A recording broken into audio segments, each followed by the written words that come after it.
AskReddit by Anonymous0018. What is a little bombshell your therapist dropped in one of your sessions that completely changed your outlook? If you don't have these problems with any other person in your life, why do you think you're the problematic person in this one? I love this. I have a friend who I always seem to run into misunderstandings with. Every time we had a conversation, it somehow turned into a debate even if it was me talking about my day. The conversations were never easy. I always evaluate myself first and take into consideration his critiques.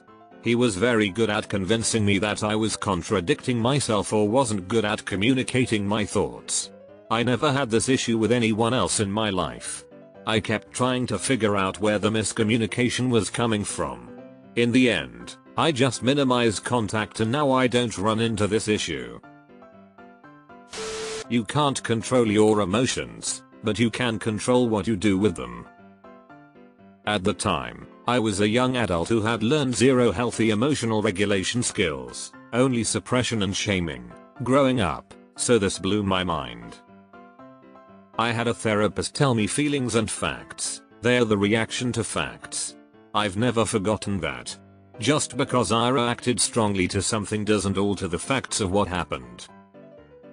For your information, I was raised that any disapproval was called yelling.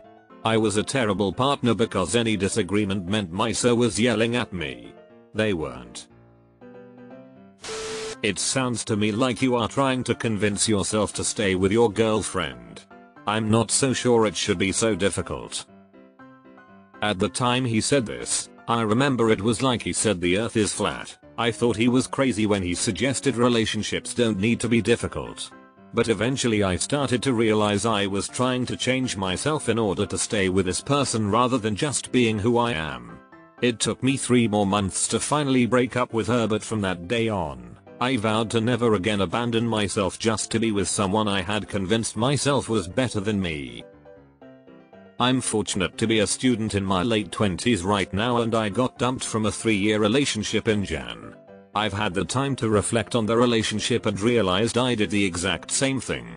I abandoned myself in that relationship because I hadn't had a long-term, serious one before and they had. I thought I was learning about how it all worked and that they were better at it than me, so I stayed and tried to constantly fix things. I now know it wasn't them that was better than me, and I stopped attributing my positive growth to them and claimed it for myself. I won't let myself be convinced I'm not enough again, strangely, something I never had to deal with prior to the relationship. I was at a high stress time and I asked her how people live like this. She replied oftentimes they have cardiac events. She said it as an urging to care for myself as much as possible. This makes me laugh cause I just find very direct replies like this to be so startlingly true and refreshing and needed. But it's nearly always the best advice you can get. I hit my friend with a similar one when she was asking how people manage to keep going when everything is a struggle, and I was like, they don't. They either don't struggle, or they don't keep going, and it's there. When we start burning that fuse by being in the wrong mental space environment, it's finite. Why do you think you're lazy? Then she listed off all the things she knows I'm doing for my family, my job, and my life. It kind of blew my mind when I struggled to come up with an example. She also described family dysfunction as water. Some families are messed up in a way that everyone can see the huge waves across the surface. Others are better at hiding it, but there's still a riptide that you can't see unless you're also in the water. Made me realize that trying to keep the surface from ever rippling doesn't erase what is happening underneath. Accepting something doesn't mean you have to like it. That took away a lot of my inner conflicts about situations because I could accept a situation without expending energy internally fighting against the injustice of it. It's called radical acceptance in DBT. Yes, you come to acceptance, but you don't have to like it or condone it. This allows one to grow. You are not responsible for your parents' emotional well-being. They are independent adults who have been on this earth for many more years than you. Adult children of emotionally immature parents. Give the series a read. Why do you make people more comfortable when you are uncomfortable? When talking about people pleasing and fawning. This is a great question to ask ourselves. I have a habit of people pleasing that I have been working to unlearn for a while. I read somewhere, don't set yourself on fire to keep others warm, and it really stuck with me.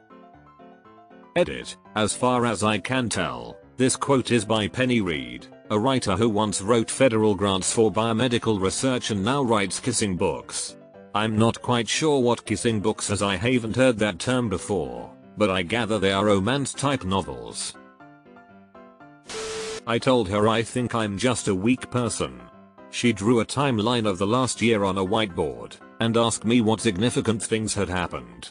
I had 7 unrelated traumatic events unfold in that year, 2019, and I just stared at it. She told me most people only go through 1 to 3 traumatic events of that magnitude in their whole lifetime, and I cried. I didn't look at it and think wow, life sucks for me. I looked at it and was amazed at my strength.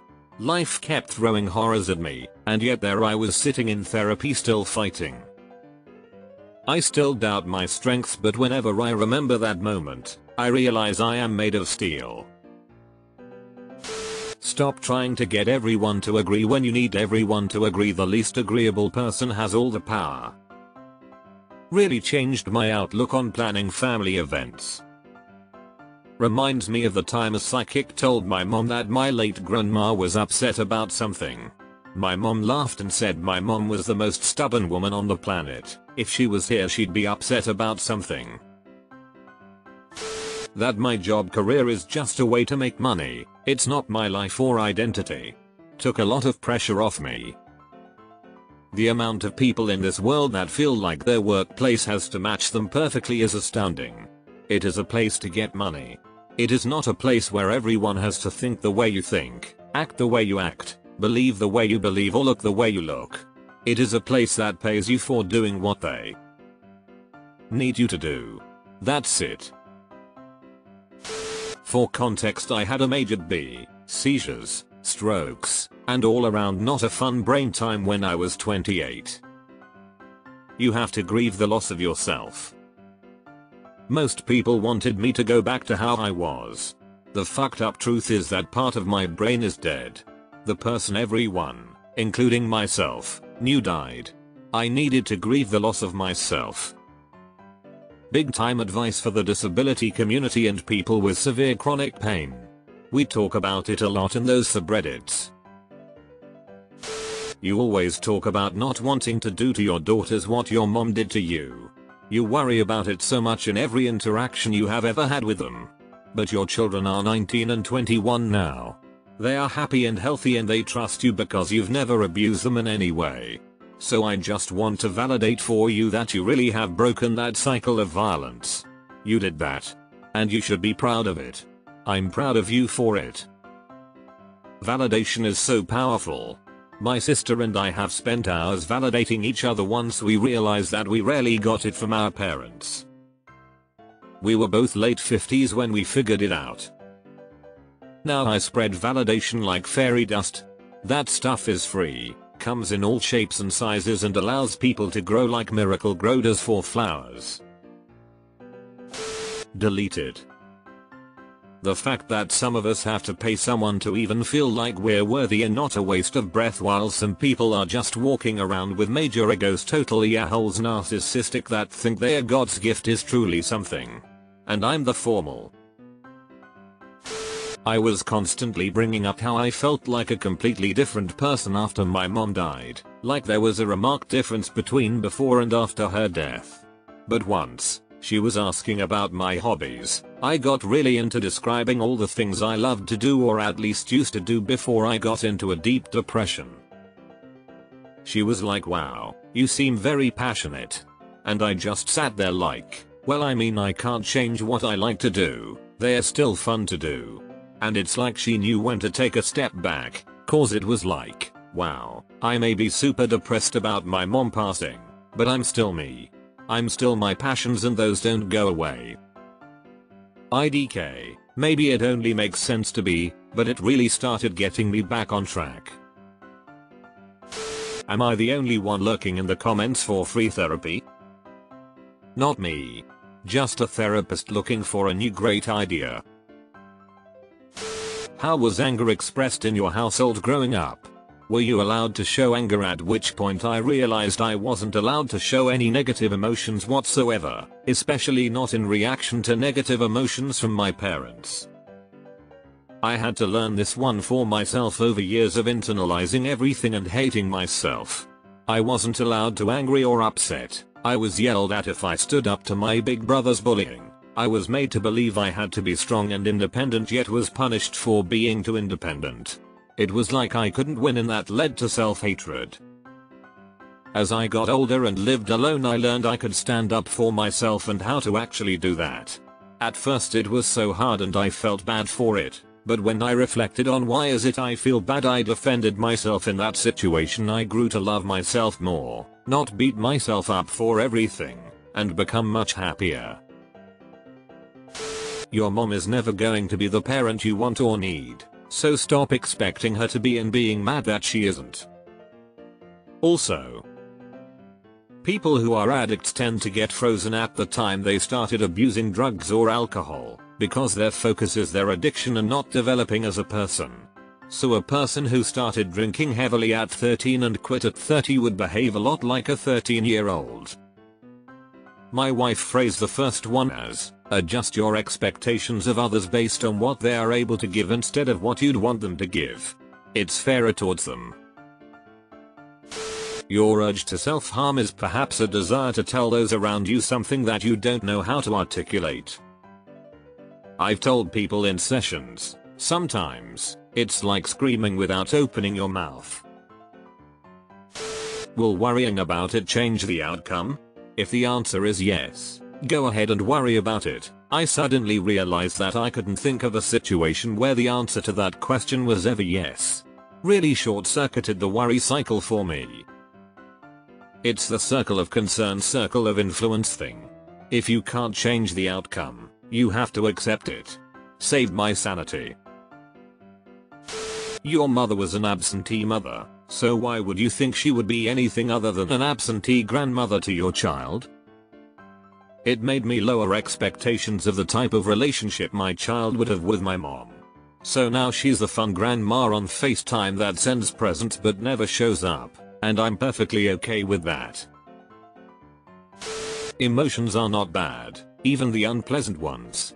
They all have an appropriate place. Yes.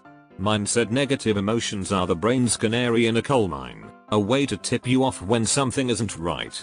Don't shoot the messenger, just ask yourself what is causing them. My counselor said to imagine myself as an orange. Then, consider that not all people like oranges. That doesn't mean that the orange is flawed in any way, not rotten, just that everyone has preferences. That helped ease my insecurities and need for people pleasing dramatically. If you literally laid down and let people walk all over you, someone would complain that you're not flat enough. Probably the best one is that maintaining a relationship with certain people would be a service project. That I could do it if I wanted, but with the knowledge that it would be work and I wouldn't be able to expect reciprocity. And not to take on too many service projects. He helped me understand grief in others better. That it was my own anxiety that made me want to fix and improve things for them. Instead I should just follow them on that ride and listen. I relate to this so much. I'll try just going along for the ride. I feel like a bad friend if I don't say anything, but I also feel like a bad friend if I say something wrong. I am here, always, and that's what's most important, I suppose.